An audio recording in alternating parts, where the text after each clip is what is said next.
Welcome to Women and Resistance, a powerful podcast where we honor the courage, resilience, and revolutionary spirits of women across the globe. Hosted by Aya Fubara Eneli Esquire and Adesoji Iginla, we uncover untold stories of defiance against systemic oppression. Whether colonialism, racism, sexism, or economic injustice. From historic icons like Winnie Mandela and Fannie Lou Hamer to today's trailblazers, we shine a light upon those shaping a more just world. This is a call to honor the past, embrace the present, and build an empowered future. People see themselves as weak. They can never imagine themselves free. They can never imagine themselves being the authors of their own liberation. They will always be acquiescing, always trying to fit in to a narrative someone else has created for us. There is a reason they want us to think of ourselves as weak and docile and easily overcome. Now, this isn't going to get me a lot of fans, but there is no way we could have been taken off our continent, our lands, in the numbers that we were. We are a strong people, and we built strong civilizations. We must go back and understand our strengths and our victories so that we reframe who we are. Okay, yes. Welcome again to Women and Resistance. And I am your host, Adesoji Iginla, and with me is a guest from the great land of Brazil. Today, we journey to Brazil to honor one of the most profound thinkers of African diaspora, Beatriz Nascimento. And before we hear from her, I'm sure you've been coming here for a while now. We would like to announce that we're hoping to get to 2,000 subscribers, and if you can assist in that quest, we will greatly appreciate the effort. But so, back to this evening, we're talking to Beatriz Nascimento. Who is she? What is she being focused on tonight? You should hear in the course of our chat with her. Yes, as they will say, obrigado. Welcome, Ms. Nascimento. Thank you. It's a pleasure to be here with you this evening. Yes, thank you. Thank you for joining us. First things first, tell us a bit about yourself. Don't be shy. Shy and Beatrice don't go in the same sentence at all.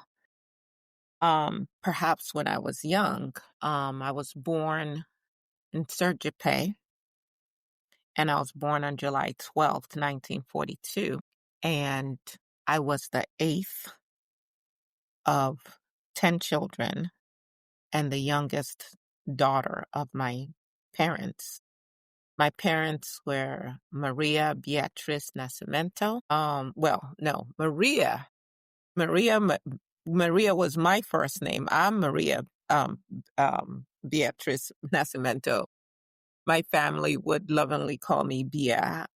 In many of our families, I think that culturally a lot of us can relate to this, that you would often have a nickname or a term of endearment. And so I do want to share, I don't know that I'm actually going to play for you guys today, but one of the things that you may not know about me is that I love music dearly and played all the time. But you know what? We have a lot to cover today, so I'm not going to do that. I played the acoustic guitar.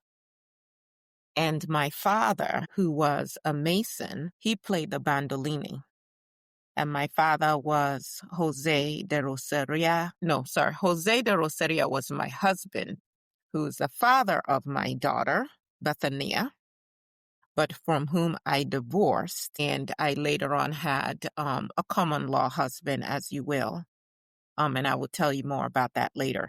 But my parents were Rubina de Nascimento, my mother, who not only cared for all 10 of us, but there were often many other cousins and her nieces and nephews that she cared for as well. And my father, Francisco Javier de Nascimento, was a fantastic musician, but of course could never have seen himself as an artist or that as a way of earning a living. And so for a living, he was a mason, a stonemason. In 1949, my parents moved us from our area in Sergipe to Sao Paulo. And the idea was to take advantage of more opportunities. There was a lot of movement from what would have been considered the countryside then to the more quote unquote developed industrial areas. When you asked me who am I, and I mentioned that shy and my name don't go in the same sentence, that's not entirely true. One of my experiences as a child, and that continued actually for most of my life as a student anyway, was being in these spaces where I was often just the only Black child or Black person or just one of maybe two. And when we moved, I went to a school where I was one of two Black children. The other Black girl there, her name was Jurima. Jurima is a person with whom I came to have a great affinity. But when we were first kids and first met, we both kept our distance from each other. We were in this class and we both had short hair, and we were the only two Black children in that class. This school was run by all white women, and of course the other children in the school were white. And we got called all kinds of names. Little Black Pickaninny, of course, said in Portuguese. And we were poorer. We grew up in what are called the favelas. Not a lot of resources, many poor families, similar to what I guess in the United States would now be termed ghetto, even though that term ghetto actually comes from the experiences of the Jews, right? If we know In our Europe. history. Yeah. Yes. But it's a place where there is not as much opportunity and there is very much lack and poverty and just people struggling against a system and a structure that often breaks them. And I was a very bright student. I started reading by the time I was 4. I always had books. My parents made sure of that. My mother would often say to us, her girls and all her children, you will not be anybody's housekeeper. You will not be anybody's maid. And she didn't just mean that in the sense of how we earn our daily bread, but even in our relationships, that we would never just be in a situation where we had nothing and we had to, throw ourselves at the mercy of whoever that oppressor looked like in that instant. And so I was shy at this school. I was withdrawn. I was quiet, but I was a great student. And when I would often come first in class, definitely being the first 3, but a lot of times I'll be first. And the teachers just couldn't accord me the same honors that the white students would get when they were excelling academically. Jurima, unfortunately, was always last. And Jurima always had this spirit of defiance, of disobedience, and they picked on her a lot. And I did not want to be called little Negro Pickaninny, but there's really no escaping it. Yeah.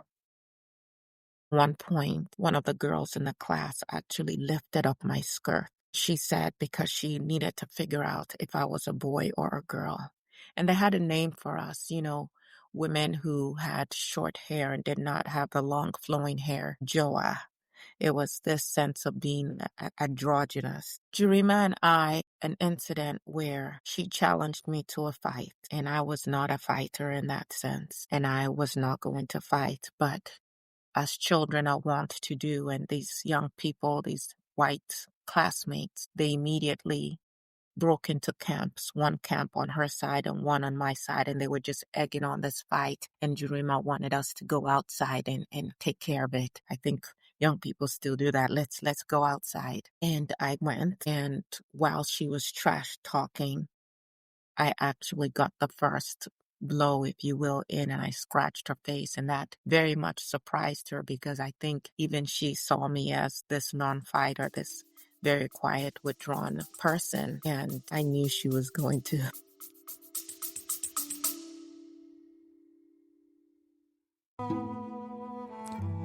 You are listening to Women and Resistance with Aya Fubara Eneli Esquire and Adesoji Iginla, where we honor the voices of women who have shaped history through courage and defiance. If you're finding these stories inspiring, take a moment to subscribe, share, and support this platform. Together, we amplify the voices that deserve to be heard. Now, back to the conversation. Beat the crap out of me. Yeah. And just at that time, there was a man who said, "Look at my Negro pickaninnies, my black pickaninnies."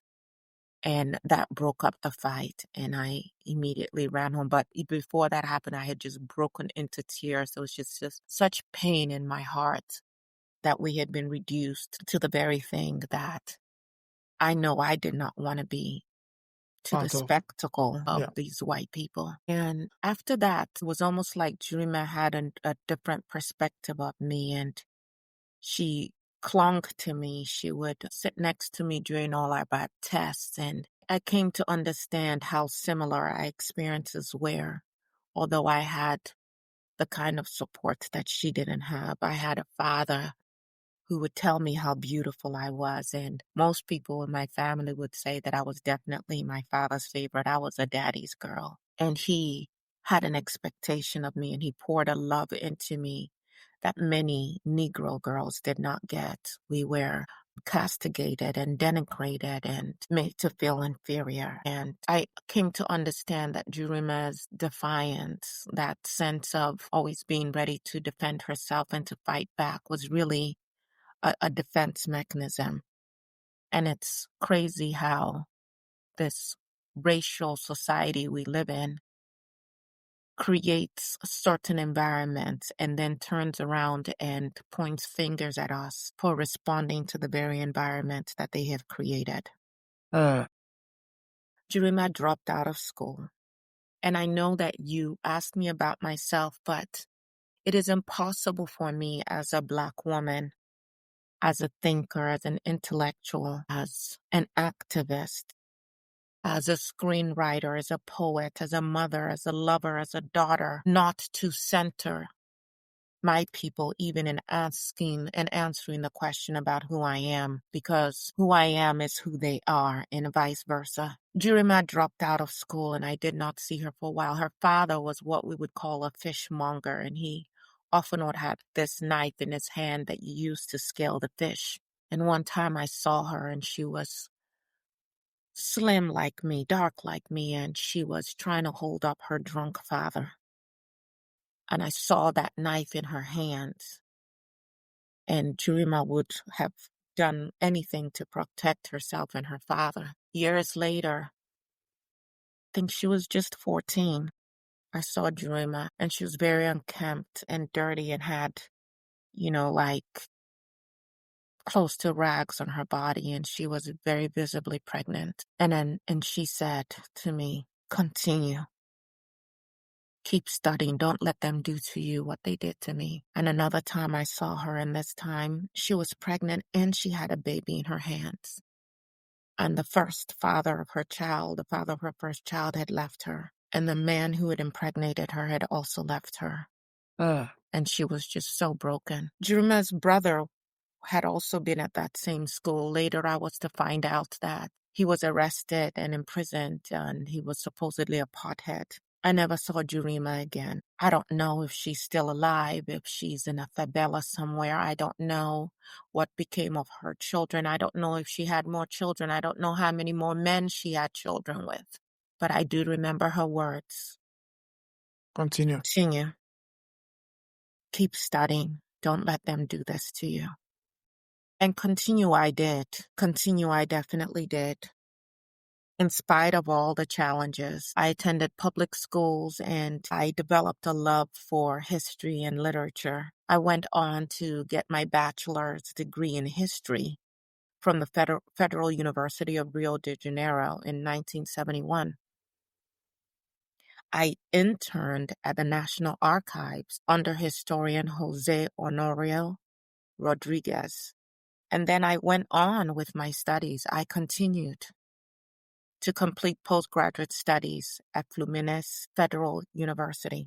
And during my studies, while I was studying for my bachelor's degree, I did get pregnant, and my first 2 pregnancies I did not allow to continue, but I did allow my third one. And today I have a daughter, Bethania Gomez, who became a principal dancer at the Harlem Dance Theater in New York, born to me and my then husband, Jose do Rosario Gomez, who was also a student. I did not raise my child on my own. Community, very similar to the Quilombos that I would come to study and write about.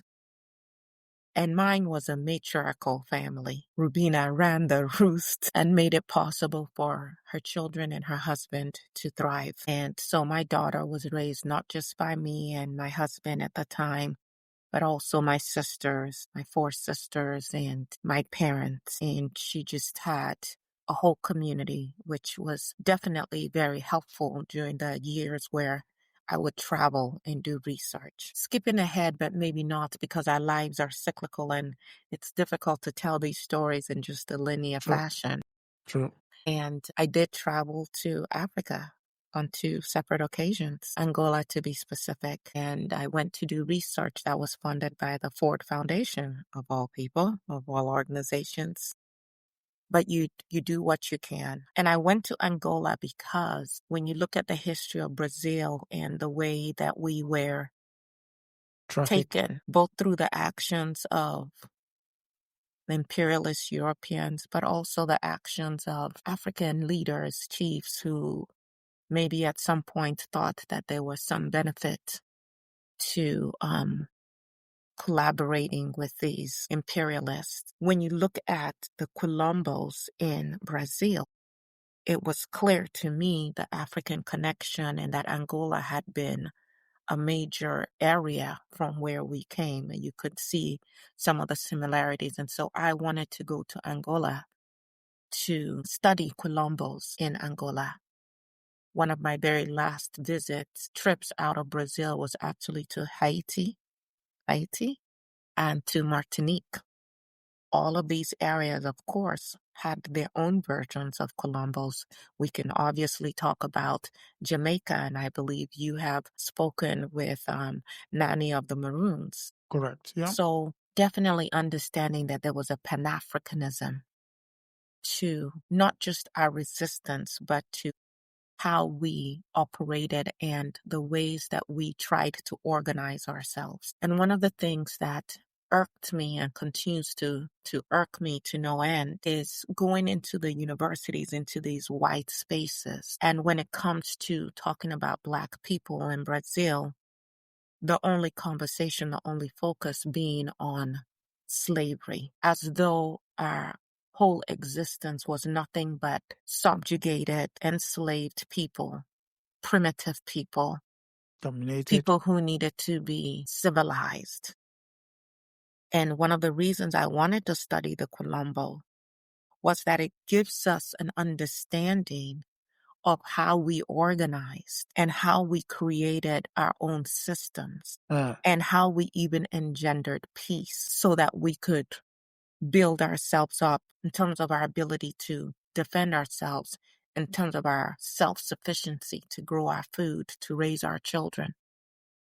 And people like to talk about the Quilombos as though, we just ran away from slavery and just landed in a place and then try to figure it out. But no, it was actually planned. The men would most often go before the women and the children and set up camp and set up a place that would be conducive to growth. And I wanted to do that studying.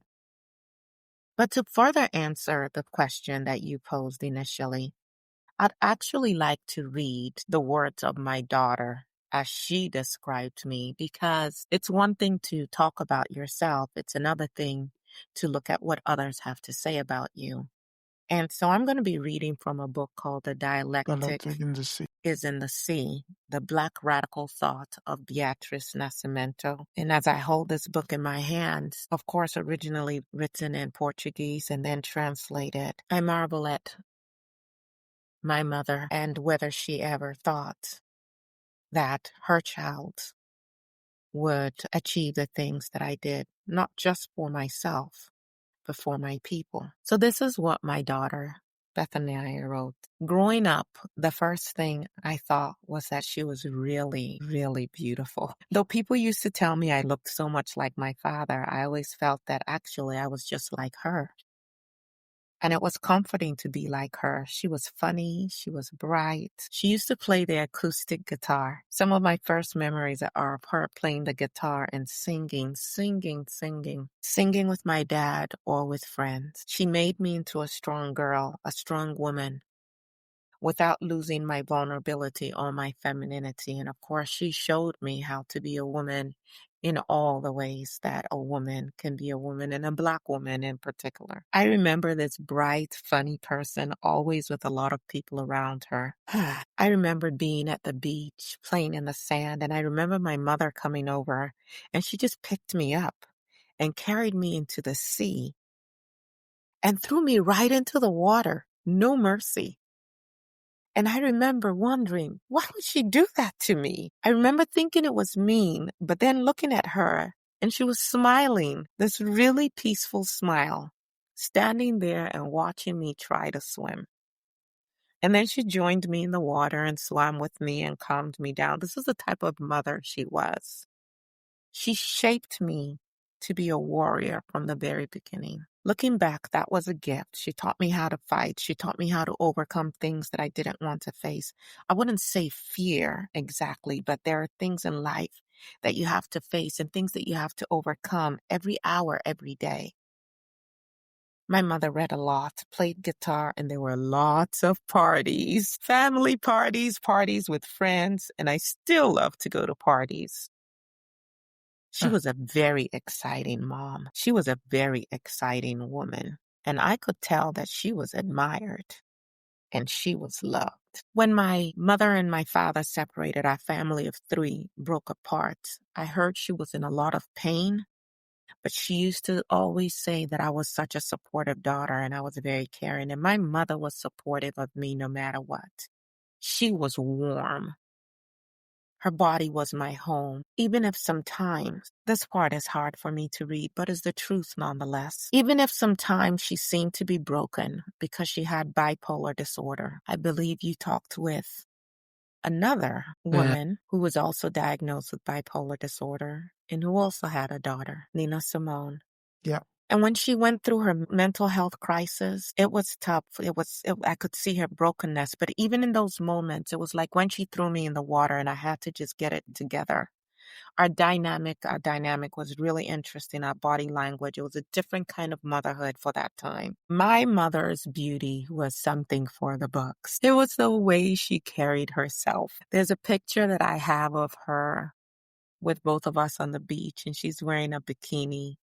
And she's just staring at the camera with this slight smile on her face, really an elegant smirk on her face. My mother exuded sensuality. She was beautiful and sexy, and she knew it. And what set my mother apart is because Black women are still struggling with this today, and perhaps other women as well, is that she could embody everything that she was. She could be this amazing intellectual, which she was, and she could also be this incredibly sexy and sensual human being. And she did not feel like she had to be less of one than the other. She was enchanting, absolutely enchanting. My mother got lots of attention from men. In fact, at her funeral, there were lots of men all upset. There were men calling from around the world in tears. Calls from Germany, calls from Angola. I was like, whoa, who are all these people? She was popular and she had friends all around the world. But you know what? My mother was the kind of woman who was fiercely protective of women too. There are some women who lead with their femininity and their sexuality in such a way that when other women become perhaps envious, perhaps a little concerned about their men falling under her spell, she might be standoffish. Those women might be standoffish. But my mother showed up for women. In fact, so much so that it cost her life. I will stop there in terms of what my daughter had to say. You had a question? Yes, you're an intellectual, you're a thinker. Why history? Could have been any other field of study, but history. The immediate response that comes to mind is why not? To the extent that so much of who we are defined as Black people is based on this history, this very distorted story about who we are. Why not start there and expose the lies and unpack the truth so that we have a clearer and more truthful understanding of our origins, of our contributions, so that we don't allow ourselves to be broken eternally because we do not remember, because we have been written out of history. We have been made invisible. And now you look at the policies of Brazil, this sense of this false unity of disappearing us and encouraging us to intermarry to the point where Blacks no Erasure. longer exist like we never did. Yes, that erasure. So absolutely, history made sense to me. It needed to be one of the foundational tools for our liberation. So I was an early leader in Brazil's Black movement. I helped to co-found the André Rubocas group in 1974, and then the IPCN in 1975. Today, I would be labeled feminist. We weren't necessarily using that terminology, but I am considered a pioneer in Black feminist scholarship because I advocated for a historical methodology that centered our voices, our memory, and our autonomy. And history absolutely had to be at the core of this, right? Okay. But we had to come up with a different methodology because the very language embedded in their mythology put us in a very subservient situation. And let me say this and say this very clearly. It is important for us to understand who we are and what we've done and the ways we existed and the ways we resisted. See, this whole idea of the docile Black, the stupid Black who goes along to get along. As long as a people see themselves as weak, they can never imagine themselves free. They can never imagine themselves being the authors of their own liberation. They will always be acquiescing, always be trying to fit in to a narrative someone else has created for us. There is a reason they want us to think of ourselves as weak and docile and easily overcome. Now, this isn't going to get me a lot of fans, but there is no way that we could have been taken off our continent, our lands, in the numbers that we were, absent the African leaders who went along, because we are a strong people and we built strong civilizations. And you see that in the Quilombos. So we must go back and understand our strengths and our victories so that we reframe who we are. And that, even in that, I hear Jerima's voice. Continue and just don't be there. Be present and be the best you can be. Don't let them make you into the thing that they've already decided that you are because of how they treat you and how it forces you into this place of I have no options. And so we don't exercise any options. We must tell our own stories. Our survival depends on reclaiming our history from those who silenced us and increasingly from those who look like us, who are silencing us, who for whatever little acknowledgement they get, whatever little class advantages they get, will also buy into these ideas of who we are and what Black culture means. You know, the fact of the matter is there's no Brazil culture without Black people. Come to think of it, right? Yeah. Oh. The Quilombo is not a remnant of the past, but a living, breathing form of collective resistance. And when my daughter says she was born into a Quilombo, it wasn't of the Zumbi de Palmeiras kind, and I believe you all have also studied Zumbi and spoken with his mother, but it was an understanding of a community that made her safe and allowed her to flourish even after I became a victim of what they call femicide. The invisibility and silencing of Black thought has been truly one of the most effective ways to perpetuate and reproduce cultural alienation and postpone the emergence and flourishing of critical Black thought. And so all over the world, wherever you see Black people today, there is this sense of us being less than, of our children supposedly struggling in school, of us over-representing in jails and things of that nature.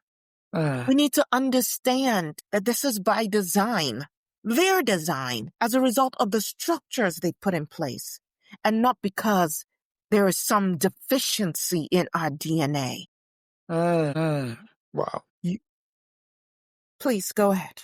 Okay, so when I asked the question about why history, because I noticed in the book written about you by Alex Ratz, he points out to the fact that when you got to university, you had to form a study group. Yes. Why was that study group?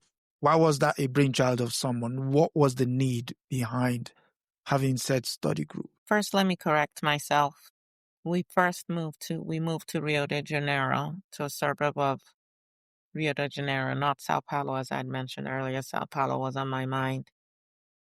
Coming back to the question that you asked, to the extent that for those of us who really were the Black elites who had been able to make it into college, into university, had been able to find the money to study at that level, to the extent that everything we were exposed to erased us. How else could we begin to challenge those concepts and learn our true history outside of study groups? We had to essentially supplement what we were getting through the curricula of the school. We had to create our own curricula and to have our own books that we studied and to be in conversation with one another and to begin to juxtapose what we were being told or fed in the books with our lived experiences, that you cannot just, as they would study us outside of us, we could not come to it with that same perspective. We had our own lived experiences, and we had to sit with one another to read both their text and the text that we could find. And actually, in the process of these study groups, essentially create our own living texts based on our own lived experiences. We all came from somewhere. We had families. We knew what we were experiencing. And what we continue to experience, because in the midst of founding these Black Power movement and advocating these study groups, you know, this also coincided with the height of the political repression. Military regime in Brazil. The military regime in Brazil. And many of us were arrested. And some of us were never to be seen or heard of again. And I was arrested. And I would never tell this story to my mother to my grandmother, because it really upset her. And so I wouldn't have this conversation with her, but I would have the conversation with my daughter and with my aunts and my sisters. There were women who were sexually assaulted, tortured, abused under this military regime. And when I was arrested, my grandmother was petrified. I was held for 4 hours. Fortunately, I was not one of the ones who would tell the story of, and if you have children, you might want to stop right here. I'll give you a couple of seconds. I was not one of the ones who was raped or had things inserted in me, but I did have my skirt lifted up while they laughed and made fun of me. These things stay with you. We went on in 1977 to have what is translated as Black Fortnight at the University of Sao Paulo. This was groundbreaking. And it was in this setting with a lot of different speakers that I presented on Quilombo as both a historical and contemporary space of resistance, because it still exists today, even if we may not call it by that name. But we have to go back and study to understand the similarities and even to understand the flaws, because there were Quilombos in Brazil where there were enslaved people, even in the Quilombos, owned by others. But do not mistake this with the kind of slavery that existed out of the Quilombos. Same conversation we're having about Africa. Yes, were there people enslaved? Yes, but it was not the kind of enslavement of the imperialists. Very important that as we're using language, that we're able to break down that language and have a better understanding. The center of this intellectual work was our lived experiences and our relationship to our environment. I think if these imperialists had a better relationship with their environment, we would not be where we are today as a world. But we took care of our plants. We took care of our soil. We took care of our water. These things were important. Participated with a group of Black so-called activists in Rio de Janeiro. And our goal was to inject into our consciousness and into the text a more complete story of who we are. Now, some would call me radical in the sense that I advocate for a thing, but at the same time, be aware of and point out the flaws in the thing. And so, although I maintained ties with the Black movement, like the Unified Black Movement, I also experienced conflicts and political estrangements because I also wanted to consider what it meant to be Black, to be of African descent, and the ways in which we were responding that revealed an internalized self-hatred. And so I made a name for myself, if you will, based on the work that I was doing. There are records of me giving interviews in nationally circulated newspapers, and articles published in relevant periodicals, such as the Revista Cultural Voces, the Afro-Asian Studies and Heritage Journal. I also served on the editorial board of the Centenary Bulletin of Abolition and Republic, in which I was responsible for interviews. Probably at this time best known for the work I did with a documentary called Ori in 1989. It was directed by sociologist and filmmaker Raquel Gerber. And in this documentary, what we did was, and I wrote the screenplay for it. What we did was, we explored and documented the Brazilian Black movement between 1977 and 1988, exploring the relationship between Brazil and Africa with this notion of maroon settlements, Quilombos, as a central theme. And what I argued then and what I would continue to argue is this notion of Ori. Maybe you can tell us a little bit more. You are Yoruba, and I'm sure you recognize that word, don't you? Would you Ori. like to, Ori? Yes. Would you like to say something? So, Ori, in the context in which he's using it, is, well, literally it means the head, but metaphorically it would mean your supposed destiny or manifested destiny, as it were. So, Please carry on. if you were to use it in the context of liberation, it would be a question of the more you exert yourself, then the intended result you seek would come to you. So it's, she captured the essence of the word, metaphorically speaking.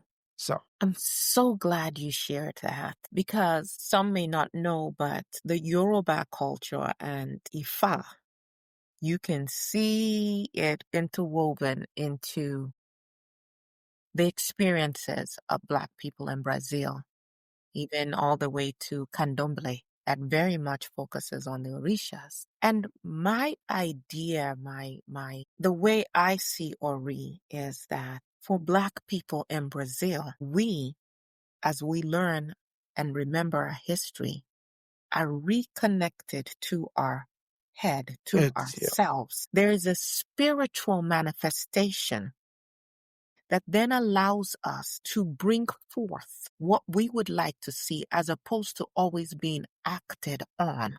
And so the Ori, if you will, of the Black Brazilian is an evolution. The more we connect, the more we evolve, the more how we show up in the society, regardless of the structural inequities, changes. correct. And we cannot sit around waiting for some people to grant us our humanity. We cannot allow ourselves to think only through intermarrying and erasing ourselves do we suddenly become human.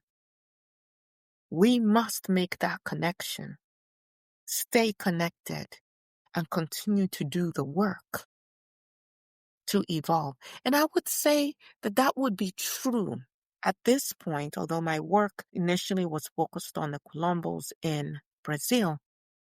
I would say that this work is essential for Black people all over the world, because although our experiences are very different, Varied, yeah. there are also some similarities. And this idea of labeling us primitive and then erasing us as a people who only gain any kind of humanity to the extent that we can become more like our oppressors.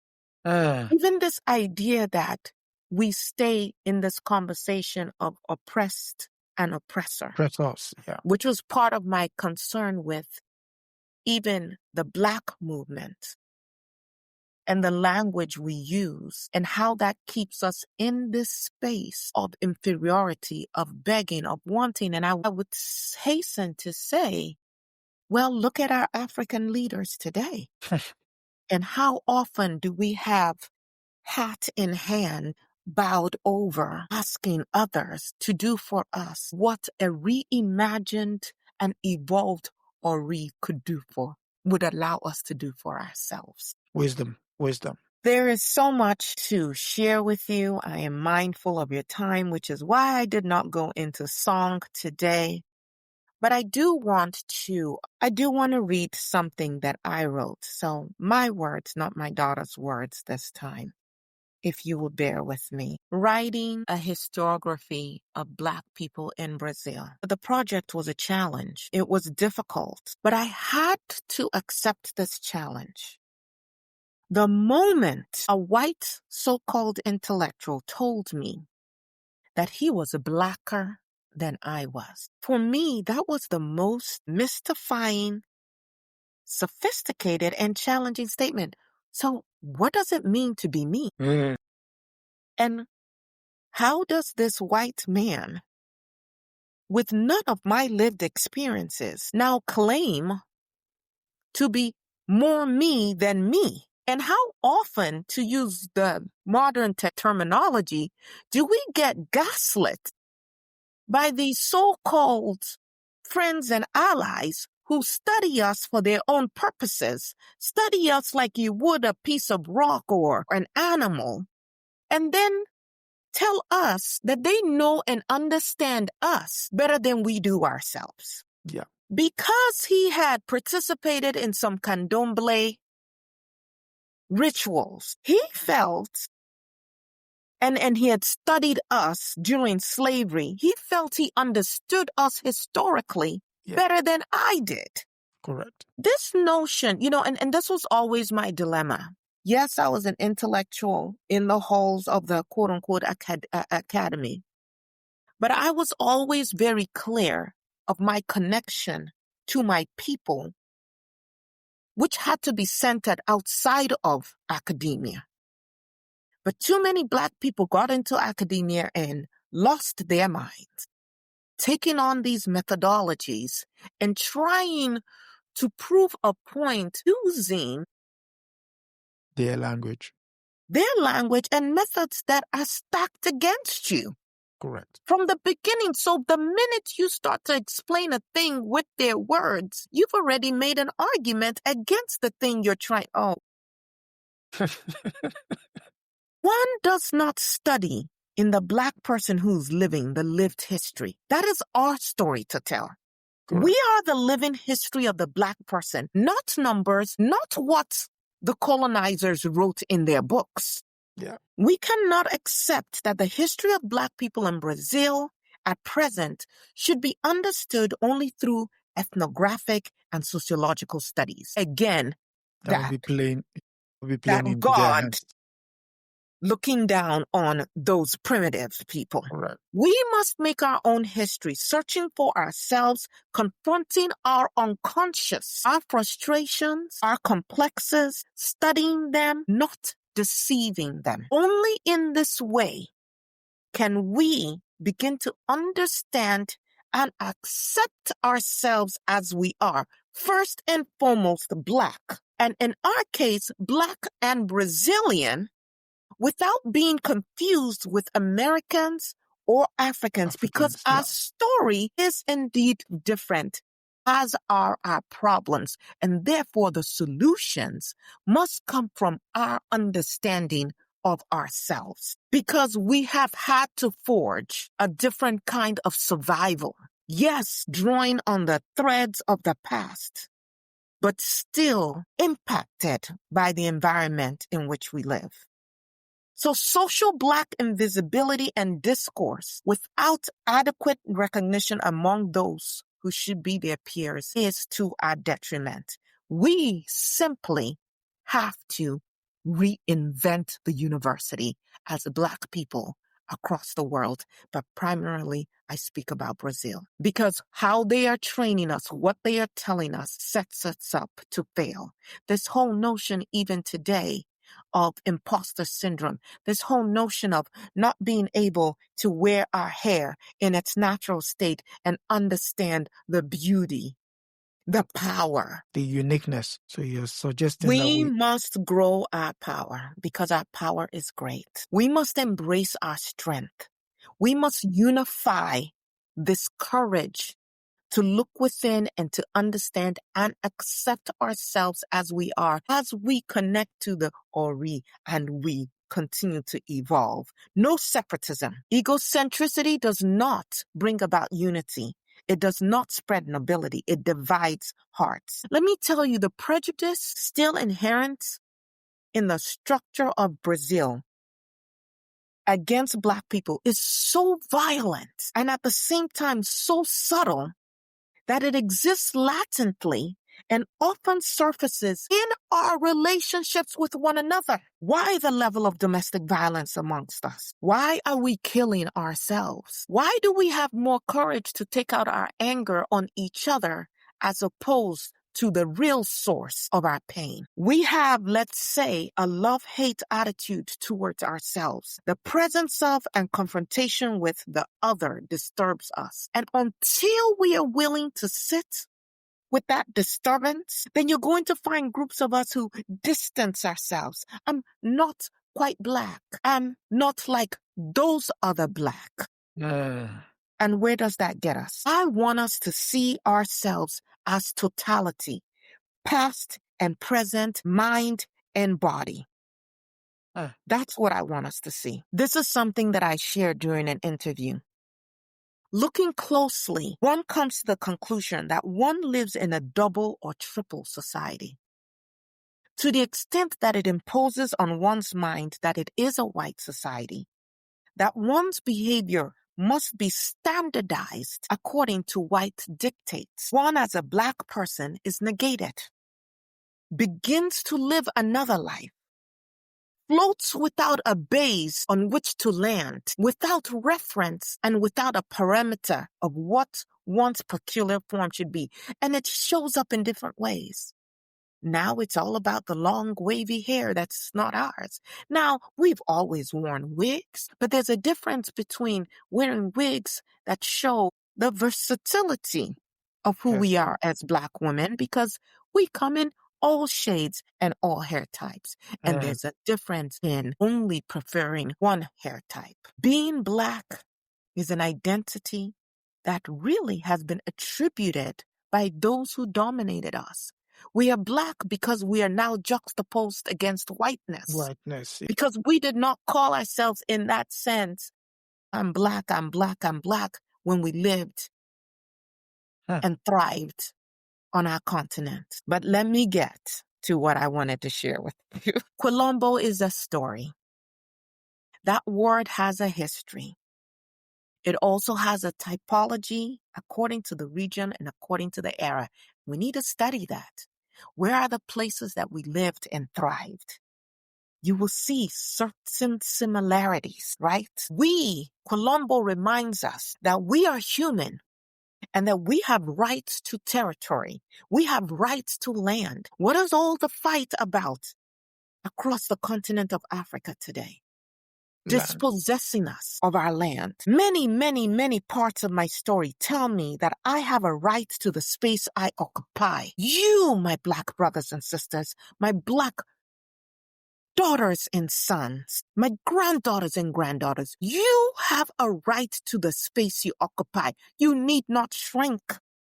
You need not become less than. You need not conform. You need not integrate.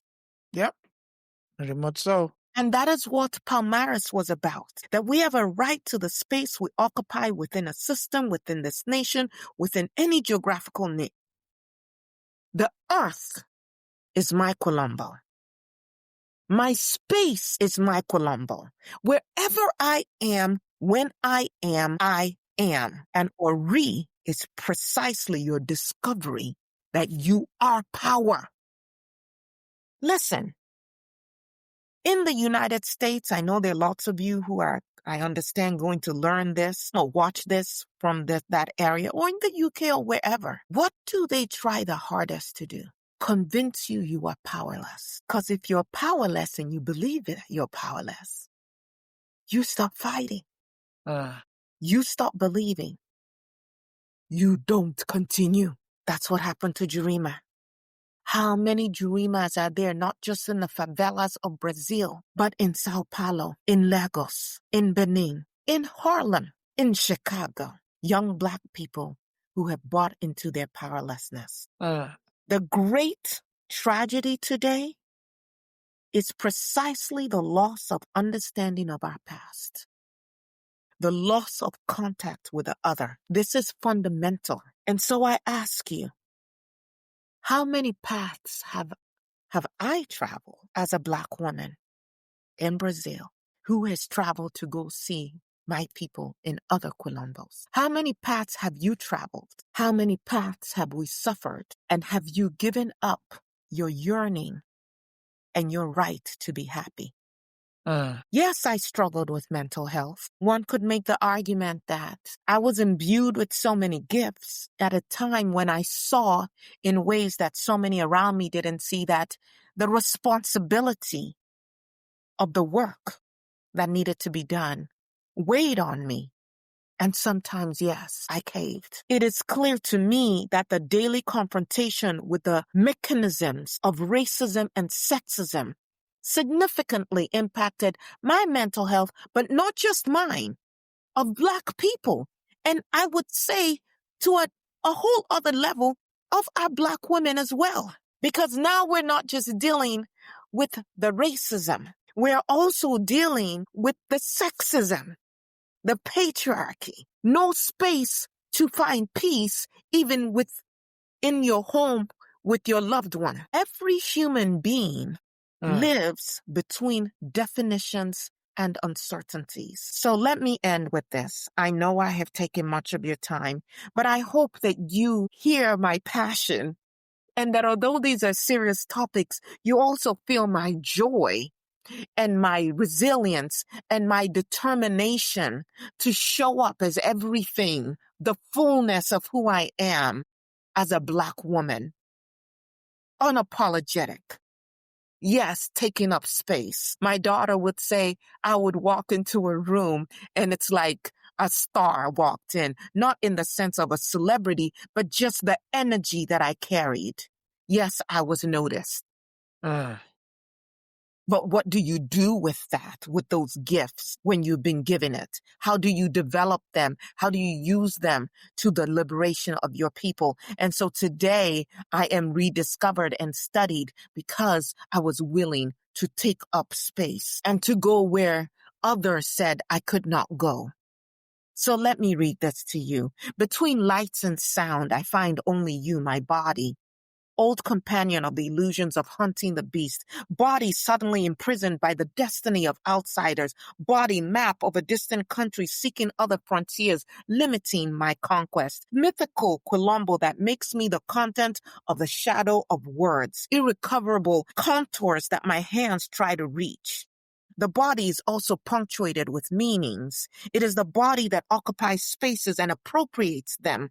A place or a manifestation with a Black majority is a place of Black people or a Black people's party. They are not merely bodily encounters. They are encounters of one image with the other images in the mirror. With Black people, with white people, with people of other colors and physical complexions, and with other histories. The body is also memory of pain, which the images of slavery do not let us forget, but also of fragments of joy, of the careful gaze at dark skin, in the gentle touch on curly or kinky hair, in the bodily movements that many ancestors made in work, in art, in life, a nod of the head, a bodily movement to escape stereotypes, prejudices, and explicit racism, a bodily movement to enter places where Black people do not enter or are still an unequal minority. The head synthesizes all of this. Face and hair are marks of the social and political race that differentiates us. Head, intellect, memory, thoughts.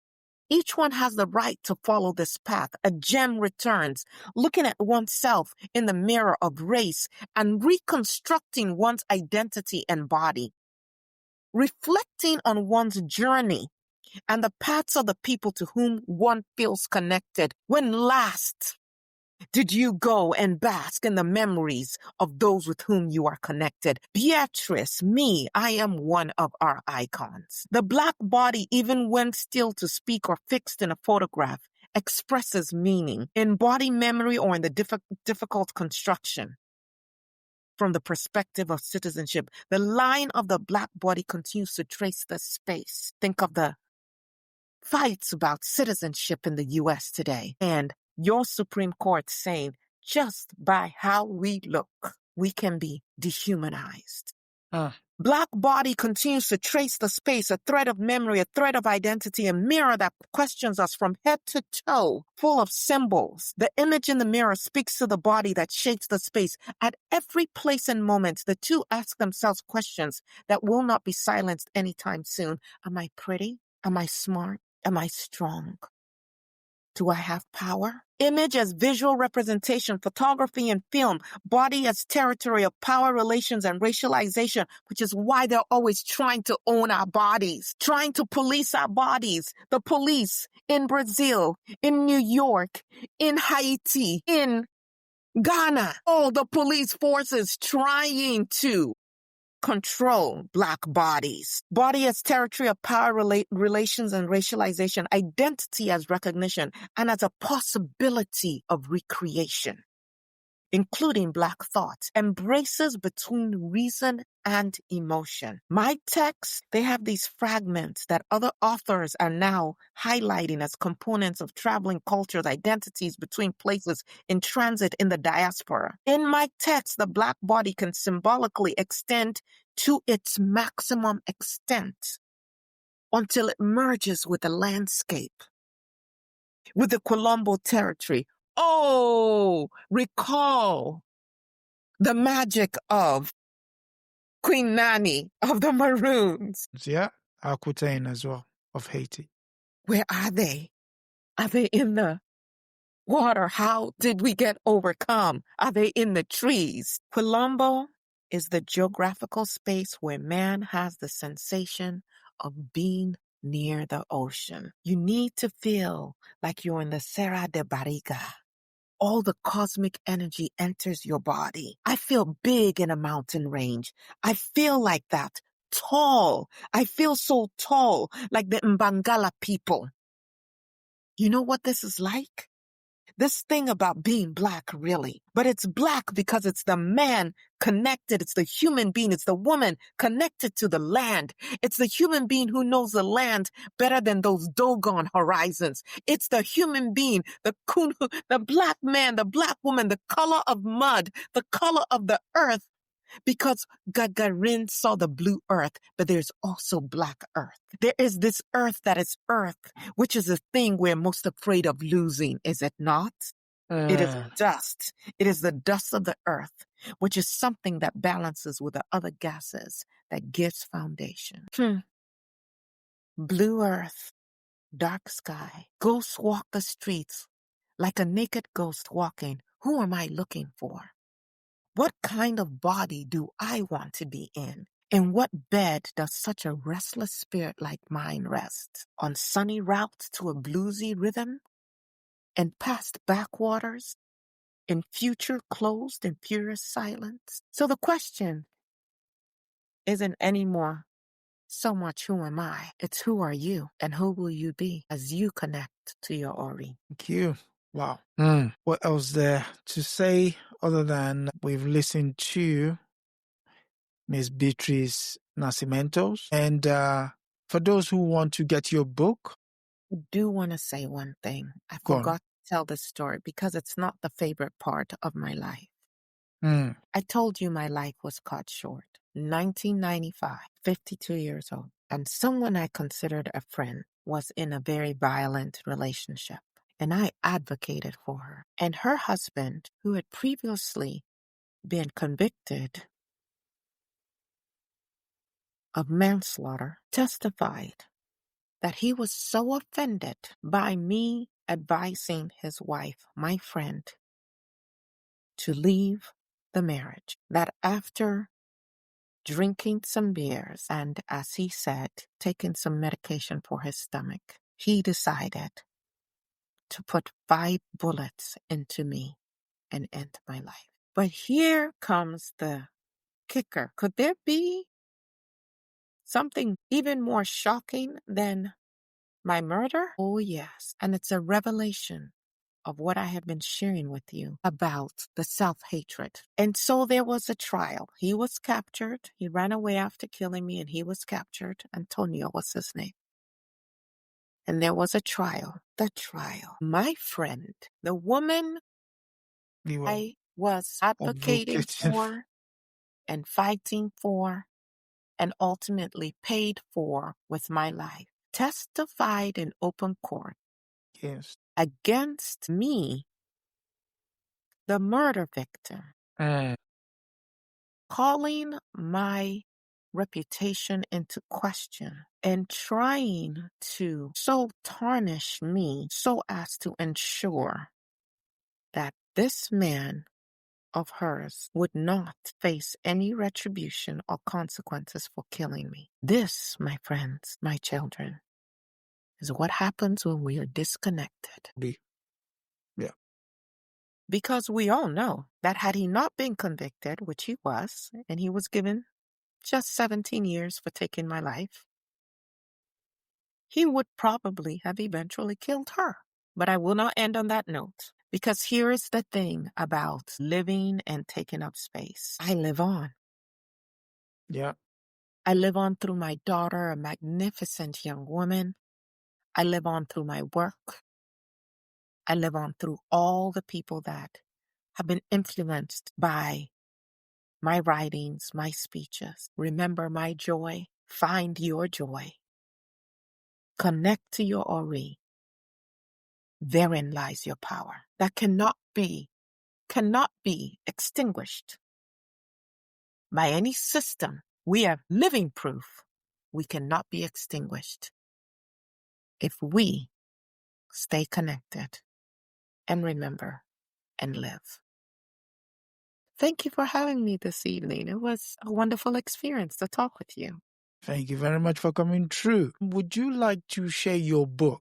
You know, there's so many books that have been written about me. I didn't even talk to you about all the awards and recognitions that I've gotten. I was chosen as Woman of the Year by the National Council for Women's Rights in 1986.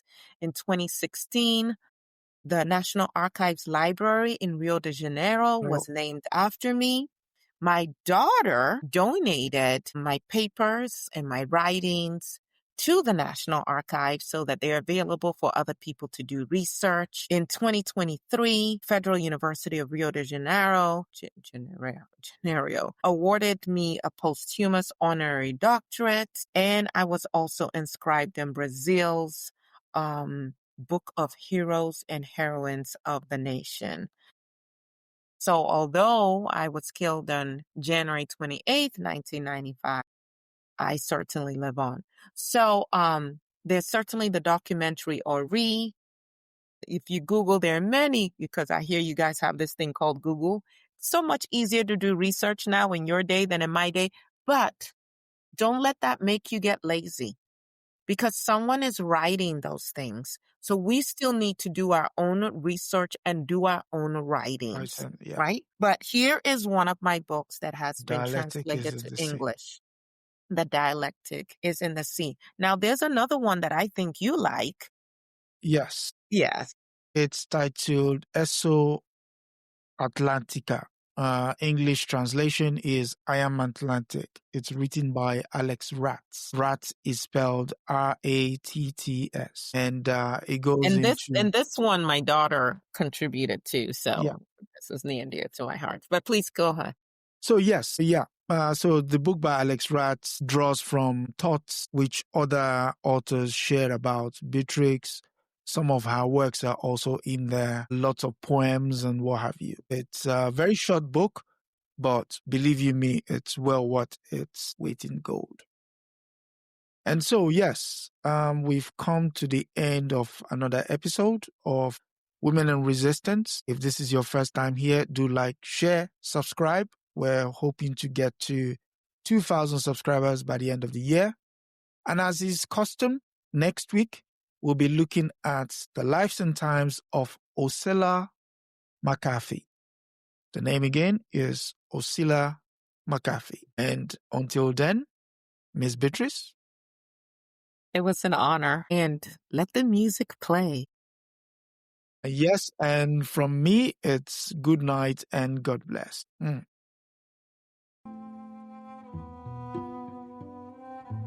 That is it for this episode of Women in Resistance.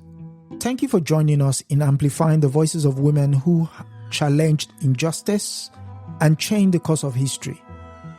Be sure to subscribe, share, and continue the conversation.